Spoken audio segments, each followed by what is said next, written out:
And one day I picked her up from daycare. All the teachers had said, Asher told us that she's a she. My mom doesn't matter if I am gay or a lesbian or any of that. She doesn't care. All she cares about is that I'm a part of it. And if I'm not a part of it, she'll try to convince me to join it. All right, welcome back to the party, everybody. I am your host, Lex, aka the Indian Jesus, here to resurrect the second coming of common sense. Let's party. Unfortunately, we found another one. I've actually been waiting. I've been waiting for something to come across my way that was definitive proof, because I've been hearing about this stuff and I've seen stuff here and there, but I was never really able to save anything and have hard proof, just to pull out and show when I needed it. I'm talking about inappropriate books for children. I all the time will tell you guys about the book Genderqueer, about the book Just the Tip, about the book These Big Nuts, about the book The Bluest Eye. Look up any of these books and tell me if you think they are appropriate for children under 15, much less, 5-year-olds. But they've done it again. We've got another one to add to the list, courtesy of our good friend PBD, Patrick Bet David. Let's dive into it and see what he's got for us. I like books for kids, and there's a lot of different kinds of books. And then this book pops up. And I said, this has to be a joke. No, it's a real book. What's the title of the book? This is the title of the book. If you can zoom in. The gay BCs. No, if you can zoom in, by the way. Rob, you're laughing, and part of it could be funny. The gay BCs. Again, I ask, why? The website is called queerbooks.com, okay? And this... Queerbooks.com. I got to write that down. Literally, I'm writing down queerbooks.com. Because it's been very difficult to convince people that these kinds of books actually exist. And the fact that this one isn't that bad is the only reason that I can show it to you. The ones that I've mentioned would get me flagged off YouTube immediately. This is a real book. So I bought it. I'm like, okay, let me take a look at this. The gay BCs. Let's go through it together. Oh, sorry about that. Well, let's take a look. So here's what A. A is for, is that ally, a friend who is there to stand up for you with strength, love, and care. I like that. Yeah. Okay. B is for bi. Oh. You can shout it out loud. I like boys and girls, and that makes me proud. What ages is this for? Does it say at the beginning of the book? What do you mean what ages? It's like you're not It's a reading kid's this book. at 18 years old. This is... Exactly. This is not only it's the ABCs, it's a play on the ABCs, but look at the style of the book. No one over the age of 10 would even want to read that. It's a kid's book. This has got to be... The author is M.L. Webb. I Who's this? actually want to go through this to see. On Amazon, it says the grade level is preschool through 3rd grade. Yeah, this is exactly where I was going with this. Okay. The Don't Say Gay bill specifically targets people 3rd grade and under. Do not talk about that. So basically congressman, basically. C is for coming out. You're ready to share what you feel deep inside. It's okay to be scared. B is for drag. You can strut. And by the way, this is not a joke. This is a book. You can strut and dance in clothes that you have. The reason he keeps saying this is not a joke is because so many people think that this is a joke or that these are isolated incidences. And I keep telling you guys, they're not. Dresses, heels, and pants. E is for equality. We're on the same team. We all have the right to love, hope, and dream. F is for family, related or found. They'll stick to by your side, ups and down. Good. G is for gay. It's a word that implies that you're a girl who likes girls or a guy who likes guys. H is for... Even that. G is for gay if you like, you're a guy who likes guys or you're a girl who likes girls. That's not that bad. If that's as deep as this stuff went, no pun intended, then like that's okay. Because I think children of that age, it's not uncommon for them to, I remember having crushes on girls when I was that age.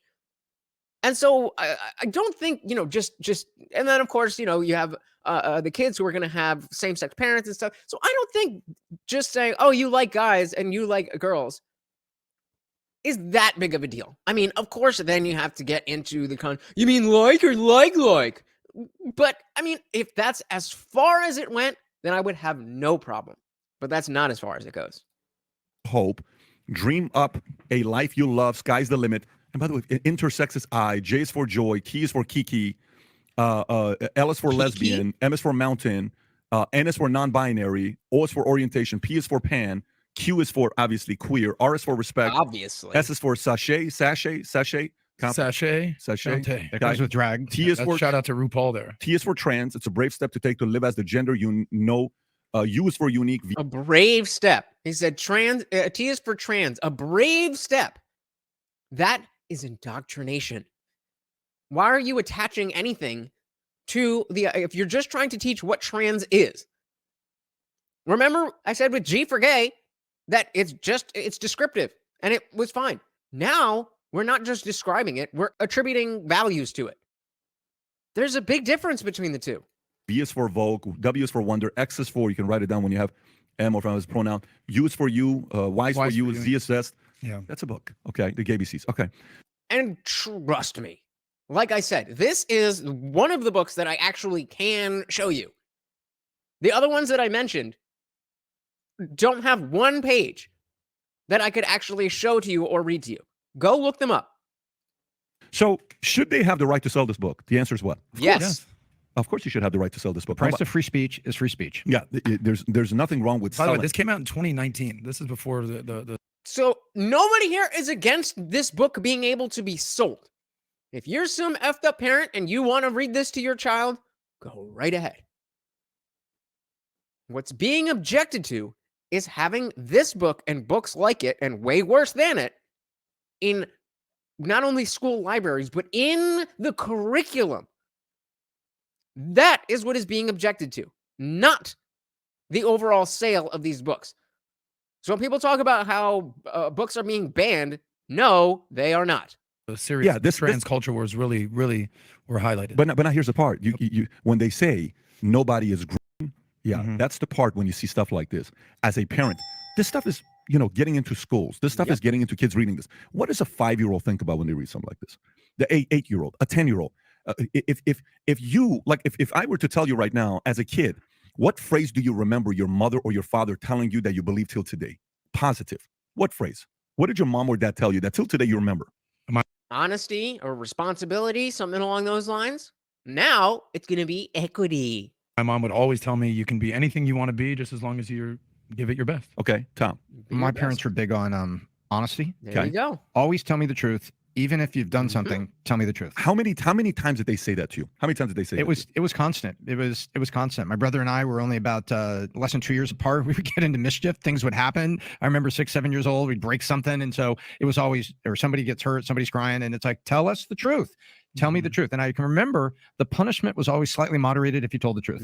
If they had to dig it out of us or one of us was lying, it was always, the punishment was a little heavier. You got the belt? For what you did, or for lying. And for the lie. Yep. It was like a compounding effect. But if we told the truth, but that was always what my parents say, just tell me the truth. What was it? What was it that was over and over again for you? I'm curious where he's going with this. Rob, what was it for you? Over and over, like you heard over and over again. I don't even know why to this day, but it just sticks in my head. My dad used to say, no matter where you go, there you are. I have no idea what that means. If you're lost, you're somewhere. That's a quote from Buckaroo Banzai. Yeah, I thought that was Austin Powers. Hey, there you are. Do I know you? No, but there you are. Adam, how about yourself? My mom, I mean, again, she'd always tell me to try this, but my mom is like the most loving, caring person. She would always say, I don't care who it is. It could be the CEO or the janitor. You have to treat them the same. Like you have to treat people the same way. You have to do this. You have to treat people right. Treat people right. Treat people. Do you want to be treated? The golden rule. Treat people right. Treat people right. And that served me well. So here's a question for you. I want to flip it on you. You ready? Some of you already know where I'm going with this. So I don't. I mean, maybe some of you do, but I'm very curious where he's going with this. What if, Adam, your mom said, Adam, if you're gay, it's okay? What if your mom said, Adam, if you like boys, it's okay? What if actually, I want you to think about, Adam, if you're gay, just tell me. Yeah, well. What if she told you that 1,000 times, over and over and over again? Now, you may say, I would still be straight because I love women, right? Yeah. But let me tell you something. That's 1,000 times that thought is in your head as a 6-year-old, 8-year-old, 10-year-old, okay? So what he's saying is the social contagion aspect. That if you plant the power of suggestion, all of these things that he was just asking about, these are things that these people didn't know that they were about to be asked about, but off the top of their head, all 3 of them and me were able to spit out a value, a saying, a phrase, something from our childhood. Why? Because our parents had said it to us over and over and over and over and over again.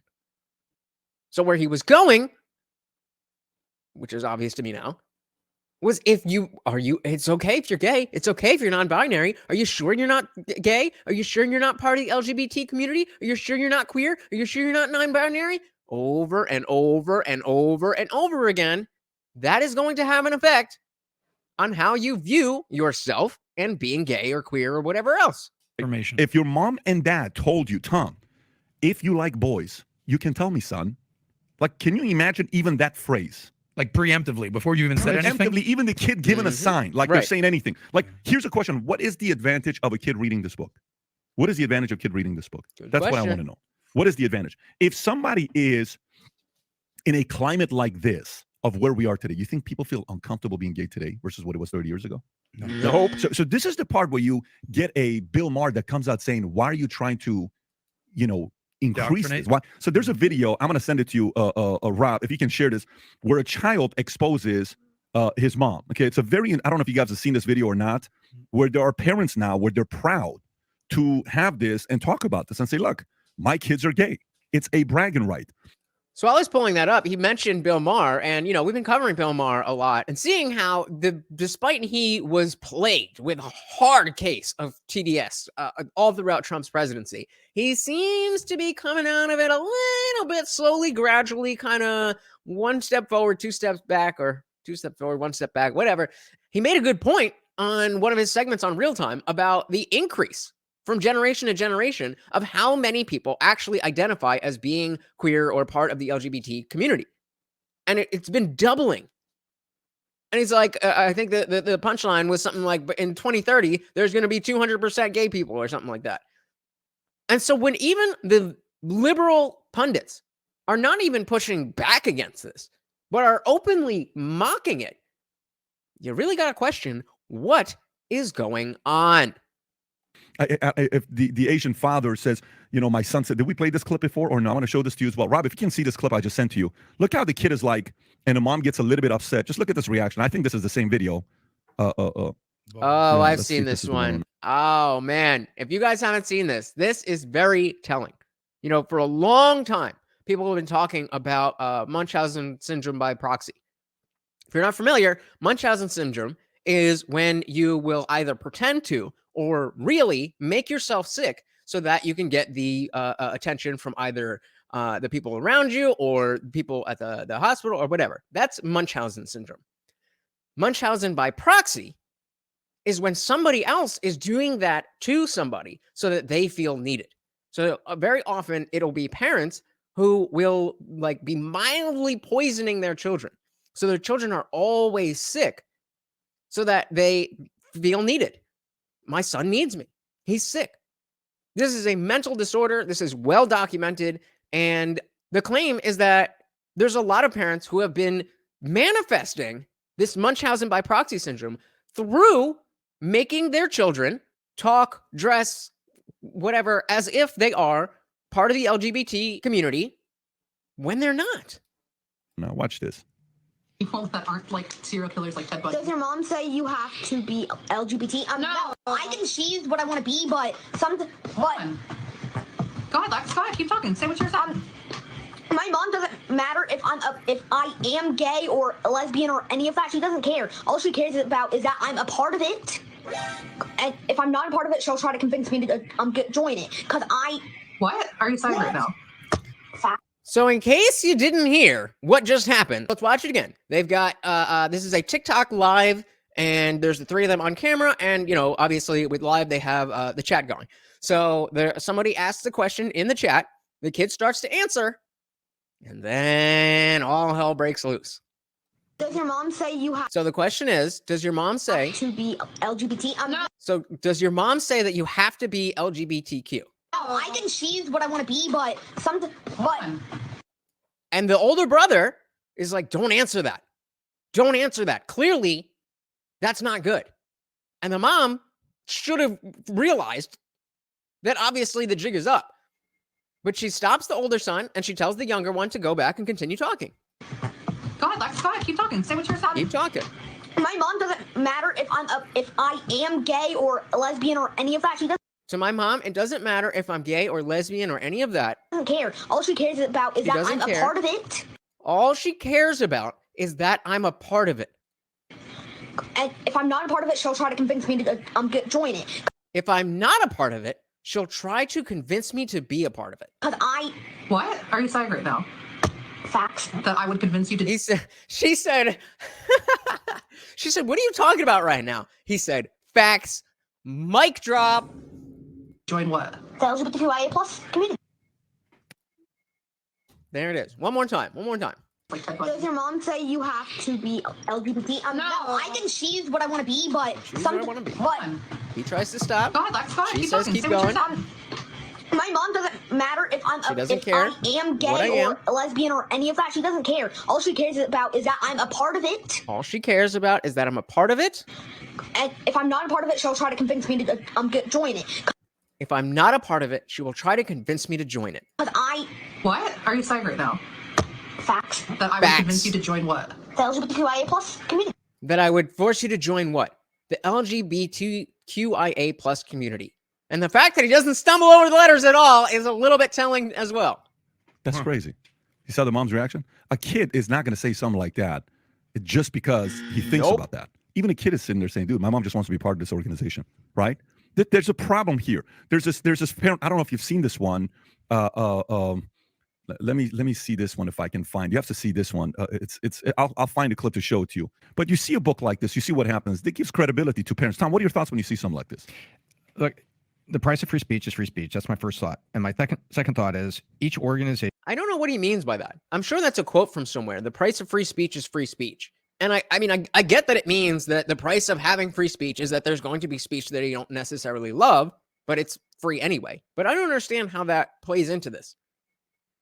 This is child abuse. I'll just say one thing. To use the alphabet analogy, there's nothing wrong with being gay. And before we go down this rabbit hole of like, these guys are anti-gay, if that's who you are as an adult, God bless you. But I think the resounding effort from at least our narrative is like, leave the goddamn kids alone with this kind of stuff. Specifically the fact that Leave the kids alone. Rob pointed out that this book is aimed at 3rd grade and under. So what is that? 8 years and under? Yep. So what are you talking? 5, 6, 7, 8-year-olds? Yep. Why is sex and gender and identity and all this even a thing at this age? Now we can have the argument or conversation of, well, when do you start teaching these kind of things? Is it middle school? Is it high school? Do the kids talk amongst themselves? Should it be a class? Should it be books? Should it be the free market? But I think we're all in agreement that kindergartners should not be figuring it out if they're bi or not. Clearly, we're not all in agreement. We should be able to have the conversation you were just talking about. But the people who are putting out this type of stuff and pushing for it to be in schools, don't want to have that conversation because they know that their position is untenable. And so what they do is just write these books and send them to the schools. And because there's no precedent for this type of thing going on, nobody knew until everybody knew. That's not a thing that they should be developing at that age. Like, for instance, when I was in kindergarten, I wanted to be a dinosaur. Okay. So if someone was like, it's okay to be a Tyrannosaurus Rex, that's who you are on the inside. It's like, okay, at what point does it go to, all right, I want to be Peter Pan. I want to be a cowboy in India. I want to be an athlete. I want to be a princess. When does reality and fantasy kind of take over, especially when you're a kid, because you have wild imaginations. And I think it's just leave the kids alone. Play this clip. This is the problem, though. This is the problem right here. Play this clip. All right. So there's one more clip here. Let's check it out. And I are here today because we have a trans child. Asher, 6 years old. At 3, she 6-year-old trans child. was not sleeping very well. She was waking up every single night. It was a lot more than just a toddler waking up. And one day I picked her up. How do you know that? What did they tell you at 3 years old that it was more than just a toddler waking up? From daycare, all the teachers had said, Asher told us that she's a she. And Asher comes. Oh, and so as Adam just said, if he said he's a dinosaur, he must be a dinosaur. If he said she's a she must be a she. Around the corner, and I said, "Hey, there's my beautiful daughter." What? Oh a few sleepless nights, a random you declaration. You can pause it. Matt does a great job talking about this stuff. Your son, did you hear? Like, this guy sounds like an educated guy. 3 years old. Yeah. Let's hear it one more time, uninterrupted. Here, play this clip. And I are here today because we have a trans child. Asher, 6 years old. At 3, she was not sleeping very well. She was waking up every single night. It was a lot more than just a toddler waking up. And one day I picked her up from daycare. All the teachers had said, Asher told us that she's a she. And Asher comes around the corner, and I said, "Hey, there's my beautiful daughter." What? A few sleepless nights. That's all the evidence that you need to mutilate your child and change them irrevocably. she said she's a she. Well, there you go. So you guys could check out what the rest of PBD and team had to say about all this, but I just finally had something here. Look, this exists. This is happening. This is not some right-wing conspiracy. They are writing these books, and they are trying to put them in front of your children. Believe it or don't, but the evidence is there. Thank you so much for partying with me, guys. Once again, I am your host, Lutch, a.k.a. the Indian Jesus, here to resurrect the second coming of common sense. Check me out live every Monday, Wednesday, Friday, 8 p.m. Eastern. Until then, guys, I am out of here. Peace.